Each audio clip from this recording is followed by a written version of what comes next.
Donald Trump and Bernie Sanders win the campaign that comes back from the dead and slaps all the establishment and all you need to know about the primaries in New Hampshire. Donald Trump and Bernie Sanders won in New Hampshire, but really, that was not the most interesting part of the campaign.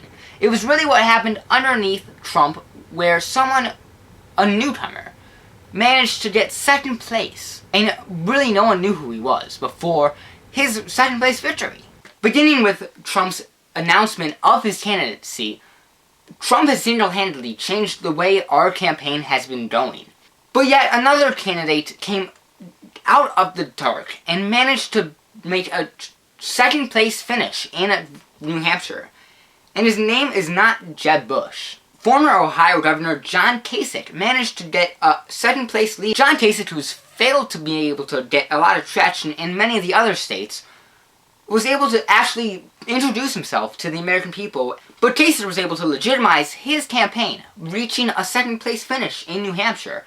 And that elevates his campaign to a level of seriousness that you've not been able to see in the John Kasich campaign.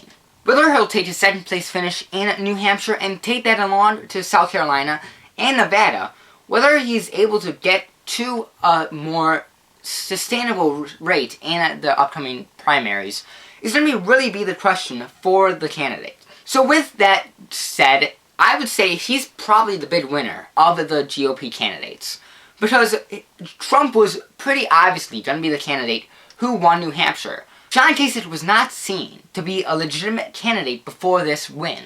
But the loser of the campaign, so far, has probably been Marco Rubio, who after an atrocious campaign presence in the debate Saturday, Jeb Bush was able to finish higher than Marco Rubio. After some heavy pushback from the governor of New Jersey, Chris Christie, Marco Rubio's stayed in the race, slid from here to here in the matter of seconds. Marco Rubio, who only managed to get 10% of the vote in New Hampshire, pushed back in the campaign by Chris Christie, who bombarded him in the debate on Saturday. The person seen as the establishment candidate for what seems to be the rest of the race before Jeb Bush had a minor mishap in the campaign, or more major mishap, with his numbers falling substantially.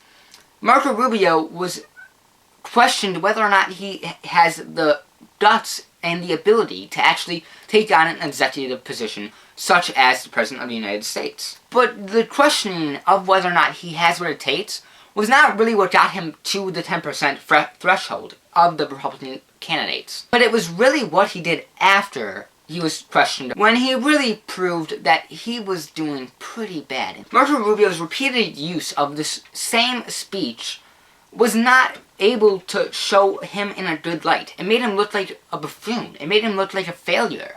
And he really bombed at that debate, and he admitted it. But whether or not he has the ability to recoup after this loss and be able to improve, I bet he will. He has a lot of money in his bag. He has a lot of supporters. But he needs to be able to rejuvenate his campaign and get the traction that he once had in Iowa and South Carolina. But Chris Christie had a very substantial win, in the debate at least, that was not able to manifest itself in the actual poll numbers in New Hampshire, with him and Carly Fiorina dropping out of the race. Well, what I think probably doesn't really matter. I really want to know what you guys think. Tell me down below what you think is going to happen next in the field. Is Kasich going to be able to maintain momentum in going into South Carolina and Nevada? Or will he fade out like he did in the beginning of the race? Be sure to like, comment, and share this video with all your friends. And with The Leverage today, my name is Lars Lonroth, and thank you for watching.